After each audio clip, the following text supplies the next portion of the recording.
বলবে আল্লাহ এত সুন্দর জান্নাত তুমি বানালা, চোখ দিয়ে সৌন্দর্য দেখি, কান দিয়ে আওয়াজগুলো শুনি, হুর আর গেলমান হেঁটে বেড়ায়, এত সুন্দর জান্নাত চোখ দিয়ে দেখি, ঢুকতে পারি না, আমারে কষ্ট দিয়ে তোমার কি লাভ? ও আল্লাহ, আমারে তুমি মাফ করে দাও, জান্নাতের চিপার মধ্যে এক কর্নারে তুমি একটু আমারে জায়গা করে দাও। আল্লাহ বলবেন ওয়াই হাক ইয়াবনা আদম, তোর ধ্বংস হোক হে আদম জাত, মা আগদারাকা, তোর চেয়ে বড় গাদ্দার আমি আমার সৃষ্টিকুলে কাউরে দেখি নাই, কারণ তুই আমার সাথে চুক্তি করিস আর চুক্তি ভঙ্গ করিস।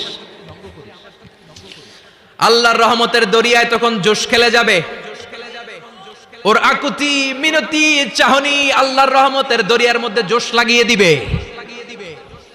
আল্লাহর দয়া হয়ে যাবে, মায়া হয়ে যাবে। আল্লাহ বলবেন ঠিক আছে জান্নাতে যা।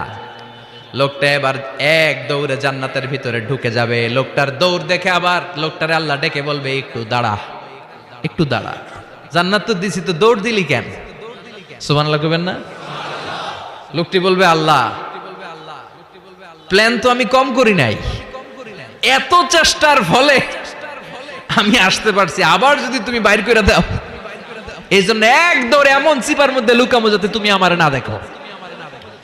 আবার আল্লাহর রহমতের দরিয়ায় জোশ খেলে যাবে। আল্লাহ কাছে ডাকবে, কাছে আয়, ও গোলাম তোর কি মনে চায় আমারে বল, আজকে তুই চাইতে থাক, আমি দিতে দিতে তোর মনের সব আশা পূরণ করে দেব।